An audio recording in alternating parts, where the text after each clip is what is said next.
Welcome to my channel. आपका पुनः एक नए वीडियो में स्वागत है। इसमें हम लोग देखने वाले हैं क्लास 10th के लिए बूस्टर डोज लाए हैं। यदि आप लोग जो है इसको देख लेते हैं तो समझिए आपका जो है बहुत जो है बड़ा जो है फायदा होने वाला है। या समझिए कि कमज़ोर विद्यार्थी के लिए जो है रामबाण है यह। तो साइंस के वैसे प्रश्न हम लोग कलेक्ट करके पढ़ाने चल रहे हैं जो लगातार हर बार हर साल पूछे जाते आ रहे हैं और पूछते रहेंगे। तो इसको आप विशेष तौर पर ध्यान दे दीजिए, कुछ मिनट समय दे दीजिए।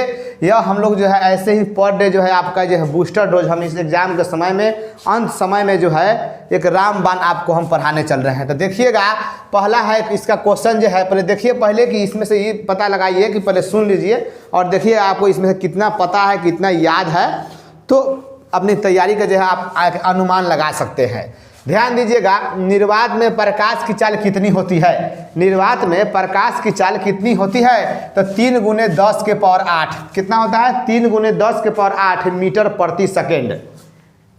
यहाँ दूसरा क्वेश्चन हमने लिखा है आपके लिए, प्रकाश किस रेखा में कहे या किस दिशा में कहे? तो किस दिशा में गमन करती है या किस रेखा में गमन करती है? तो वो होगा स्ट्रेट लाइन, अर्थात सीधी रेखा में गमन करती है। प्रकाश का पथ जो है सीधी रेखा होता है। चीनी का रासायनिक सूत्र क्या हो जाएगा? तो चीनी का रासायनिक सूत्र जो होता है C12H22O11 होता है। ध्यान से सुनते रहिए, एकदम ध्यान से सुन लीजिए, आपको कुछ मिनट में बहुत बढ़िया तैयारी हो जाएगा। हम इस तरह से जो है बूस्टर डोज पर डे आपके लिए लाएंगे हर सब्जेक्ट से, जो आपके जो है रणनीति और नीति को में जो है काफ़ी सुधार लाएगा। एक नंबर बहुत ज़्यादा स्कोर आपका जो है खड़ा हो जाएगा। तो चीनी अर्थात शुगर का जो रासायनिक सूत्र हो जाएगा C12H22O11। यदि इसकी परमाणुकता पूछ देवे आपसे, परमाणुकता, तो क्या कीजिएगा, सब कितना परमाणु इसमें शामिल हुआ है सबको जोड़ देना है। तो इसको जोड़ लीजिएगा तो कितना हो जाएगा आपका 2 और 2 4 1 कितना हो गया 5 हो जाएगा। और उसके बाद 2 1 3 1 कितना हो जाएगा 4, यानी 45 गो हो जाएगा। क्या हो जाएगा?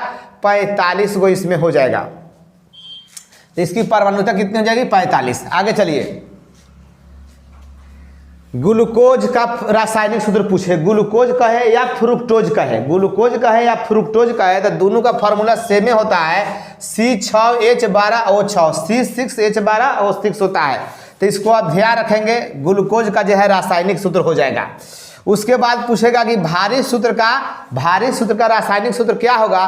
तो भारी सूत्र कह रहे हैं भारी जल, हेवी वाटर। भारी जल का रासायनिक फार्मूला जो होता है D2O होता है, ड्यूटेरियम ऑक्साइड, D2O। अब ध्यान दीजिए, समतल दर्पण का फोकस कितना होता है?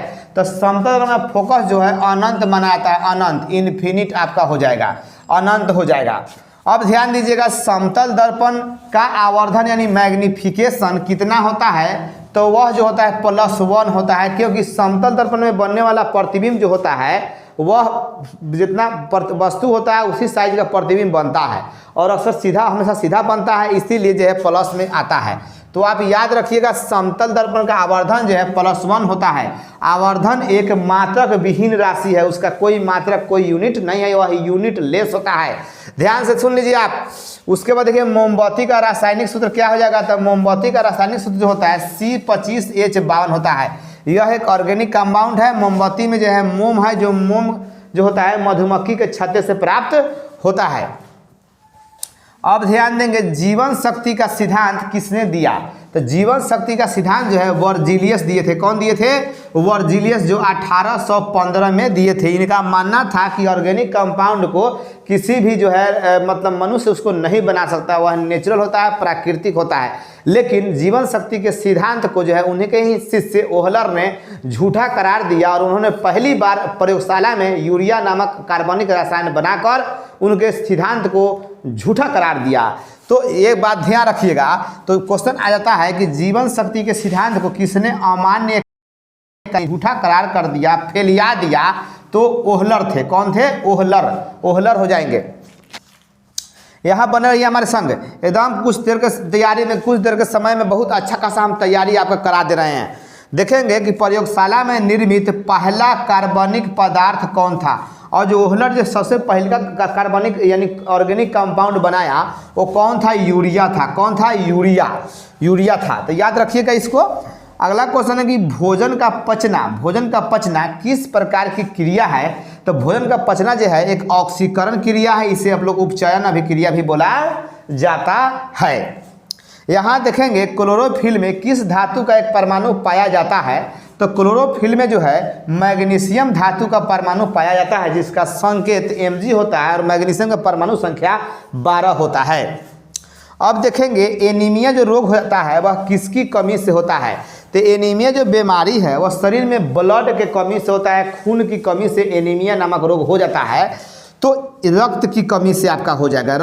घुमा के भी पूछेगा कि रक्त अर्थात ब्लड की कमी से कौन रोग पकड़ लेता है, तो एनीमिया हो जाएगा। उसके बाद देखिएगा खून का रंग जो होता है लाल, वो किसके कारण होता है, तो वो जो है हीमोग्लोबिन के कारण होता है। रक्त में जो है हीमोग्लोबिन के कण पाए जाते हैं, उन्हीं वजह से खून का यानी ब्लड का रंग जो है लाल होता है। अब देखेंगे आप लोग हीमोग्लोबिन में किस धातु का एक परमाणु पाया जाता है, तो हीमोग्लोबिन में जो है आयरन अर्थात लोहा का जो है परमाणु पाया जाता है। लोहा को फेरस बोला जाता है और फेरस का संकेत, लोहा का संकेत क्या है आपका Fe है। क्या है Fe, तो ऑप्शन में सिर्फ Fe ही दे देगा, तो आप कंफ्यूज नहीं करिएगा, एकदम आप शांतिपूर्वक पढ़िए। देखिए किसी प्रकार का मॉडल पेपर हो पूरा, इसमें आपका क्वेश्चन बैंक मॉडल पेपर सारा हम फुल तैयार कर देंगे। जे भी क्वेश्चन पूछेगा एकदम आपके बोर्ड में यहीं से पूछेगा।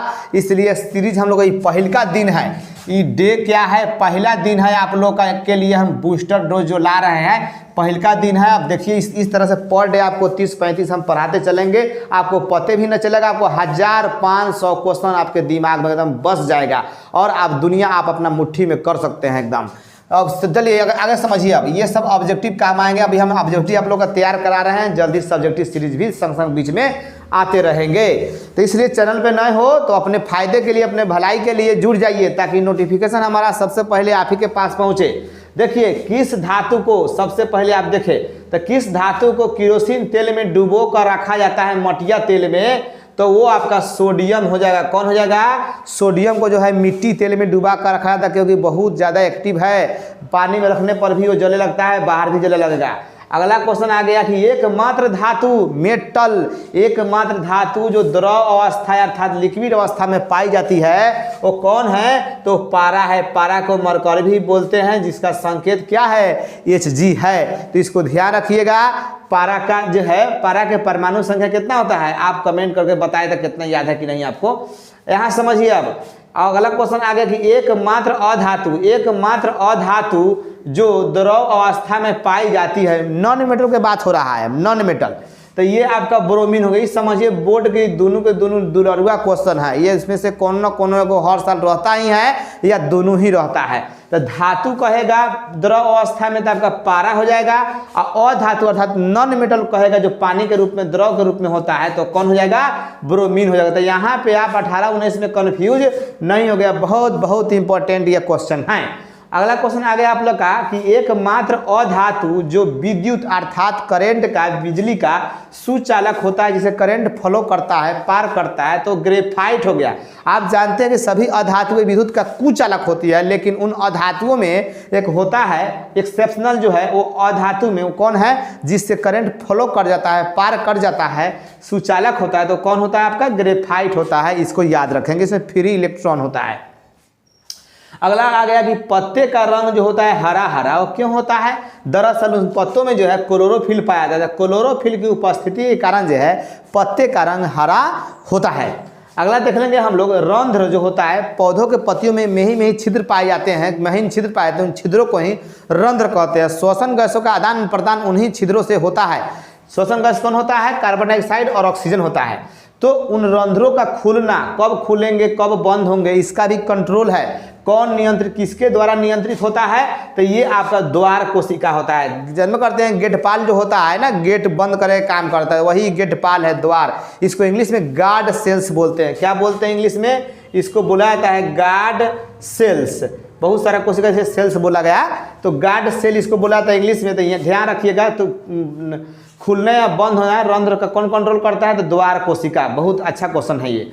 अगला क्वेश्चन देखिएगा, अधातु के ऑक्साइड, अधातु के ऑक्साइड जो होते हैं जल में घुलकर क्या बनाता है, तो अधातु के ऑक्साइड जो है अम्ल बनाता है, अम्ल अर्थात एसिड बनाता है। आपसे डायरेक्ट भी पूछेंगे कि अधातु के ऑक्साइड किस प्रवृत्ति, किस प्रकृति के होते हैं, तो अम्लीय प्रवृत्ति के होते हैं। तो अ से अधातु, अ से अम्लीय। ध्यान रखिए, ट्रिक बैठा लीजिए मन में, अधातु अम्लीय, अधातु अम्लीय तो बच गया धातु, अब बच गया एगो अम्लीय होना तो क्षारीय होगा। तो ये जब अधातु अम्लीय हो गया तो धातु क्या हो जाएगा आपका क्षारीय अर्थात भस्मीय हो जाएगा। तो धातु के ऑक्साइड जो होते हैं, धातु यानी मेटल, मेटल के ऑक्साइड जो होते हैं क्षारीय होते हैं अर्थात भस्मीय होते हैं, जबकि नॉन मेटल के ऑक्साइड जो होते हैं अम्लीय होते हैं। तो होश में रहेंगे आप लोग। अगला देखिएगा, ये पढ़ा दिए हम। अब ये देखिए एल्केन, यहाँ से देखिए एल्केन जो है, एल्केन का सामान्य सूत्र जो होता है CnH2n+2 होता है, जबकि एल्कीन का फार्मूला CnH2n होता है और एल्काइन का फार्मूला जो होता है CnH2n-2 होता है। ये सभी तीनों हाइड्रोकार्बन हैं, आप ऑर्गेनिक में पढ़े होंगे। तो एल्काइन का सामान्य फार्मूला का है CnH2n-2। एल्केन में जो है एक्स्ट्रा में +2 है, +2 यहाँ जोड़ 2 आ छोड़ 2 आ घाटा 2 वाला ट्रिक याद रखेंगे।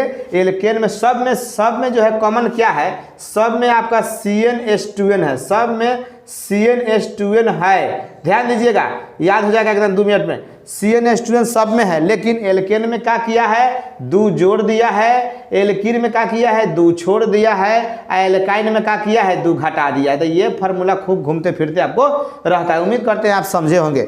आगे देख लेंगे आप बेंजीन। बेंजीन जो है एरोमेटिक फैमिली का, एरोमेटिक यौगिक का जो है पहला मेंबर है बेंजीन, मतलब जो सुगंधित है, सुगंध से भरपूर सुगंधित पदार्थ है ये। तो बेंजीन का जो है एरोमा शब्द मतलब सुगंध से कनेक्टेड है। तो बेंजीन एक एरोमेटिक जो है यौगिक है, पहला सदस्य है उसका, जिसका रासायनिक सूत्र कहेगा आपसे पूछेगा तो उसका फार्मूला हो जाए C6H6, याद रखिएगा C6H6। अगर आपको एटॉमिसिटी पूछ देता है, परमाणुकता पूछ देगा, तो दोनों जोड़ दिएगा 6 को 6 को 12 को परमाणु शामिल हुआ है। अगला क्वेश्चन आ गया आप लोग का कि किसके कारण रक्त जो है कटने फटने पर जो थका जम जाएगा। थका नहीं जमेगा तो ब्लड पूरा निकल तो आदमी खत्म हो जाएगा। तो इसलिए कुछ समय के बाद रक्त का जो है क्लोटिंग हो जाता है, थका हो जाता है। तो किसकी कमी, किसकी वजह से होता है ये थका, बहुत जरूरी है। थका नहीं जमेगा तो आदमी जो है नहीं जी पाएगा। तो ये आपका है, उसका नाम है रक्त पटिकाणु की वजह से जो है ब्लड का जो है थका बनना शुरू हो जाता है। या उसी का एक और नाम है बिम्बाणु, उसी का एक और नाम है थ्रोम्बोसाइड। अगर विटामिन के सेंस में पूछता है किस विटामिन के वजह से, किस विटामिन के कारण जो है खून का थका जमता है या बनता है, तो हो जाएगा विटामिन के। क्या जगह, विटामिन के। तो आप विटामिन सेंस में आएगा तो विटामिन के कहिएगा, आई सेंस में आपका आएगा तो आपने ये तीनों याद रखिए, कौन ऑप्शन में मिलेंगे। अगला क्वेश्चन आ गया कि विद्युत ऊर्जा का व्यावसायिक मात्रक क्या हो जाएगा। तो ये हो जाएगा किलोवाट घंटा, जिसे शॉर्टकट में kWh कहते हैं। तो ये आपके हो गए आज के बूस्टर डोज का पहला खुराक है आपका। ये नेक्स्ट खुराक आपको जल्द ही सब मिलते जाएंगे। तो इसलिए आप हमारे साथ बने रहिए, पूरा बढ़िया से रिवीजन कीजिए और बताइए ये 30 गो में आपको कई गो याद था, ताकि आपको अपनी तैयारी का जो है जांच भी परख भी पता चल जाए, और आप जो याद नहीं है उसको अच्छा से याद भी रख लीजिए। तो ठीक है, मिलते हैं हम लोग पुनः नए वीडियो में नए ज्ञान के साथ। तब तक के लिए धन्यवाद।